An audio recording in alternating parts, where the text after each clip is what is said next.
ஹாய்ங்க, இன்றைக்கி ஒரு டிஃப்ரெண்ட்டான ரெசிபிங்க. எப்போ பார்த்தாலும் சிக்கன் பிரியாணி, மட்டன் பிரியாணி சாப்பிட்ருப்பீங்க. இன்றைக்கி சூப்பராக ஒரு கப்பை பிரியாணிங்க. மரவள்ளிக்கிழங்கும் சிக்கனும் போட்டு செய்கிறது. அது வந்து மரவள்ளிக்கிழங்க போட்டு கொஞ்சம் கல்லுக்கும் மஞ்சப்பொடியும் போட்டு வேக வச்சு வெந்தோடனே தண்ணி வடி வச்சு வச்சிடணுங்க. ஒரு பாத்திரத்தில் சிக்கனை வச்சு கொஞ்சம் காஷ்மீரி மிளகாய் பொடி, மஞ்சப்பொடி, உப்பு போட்டுருங்க. கொஞ்சம் இஞ்சி பூண்டு பேஸ்ட்டும் போட்டுருங்க.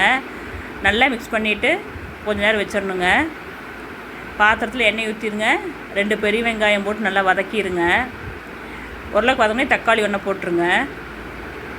தக்காளி வெங்காயம் வதங்கினதுக்கப்புறம் இஞ்சி பூண்டு கொஞ்சம் போட்டு அதையும் போட்டு நல்லா வதக்கிடணுங்க.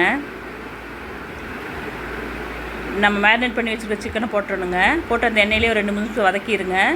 நான் வந்து வீட்டில் அரைச்சி கறி மசாலா தூள் சேர்த்துருக்குறேங்க. நீங்கள் வேணால் மல்லித்தூள், மிளகாத்தூள் சேர்த்துக்கலாம். போட்டு நல்லா மூடி வச்சு ஒரு வேக வச்சு வச்சுருங்க. சிக்கன் நல்லா வெந்துருங்க. இப்போ நம்ம மரவள்ளிக்கிழங்கு வேக வச்சு நம்ம தண்ணி வடி வச்சுருக்கோம்னா அதை போட்டுருங்க. ஒரு டிஃப்ரெண்ட்டாக டேஸ்ட்டில் இருக்குங்க. நல்லா மிக்ஸ் பண்ணிடுங்க. ஒரு தட்டு வச்சு திருப்பி மூடி வச்சிடணுங்க. மீடியம் சிம்மில் வச்சுட்டு நல்லா மூடி வச்சுருங்க.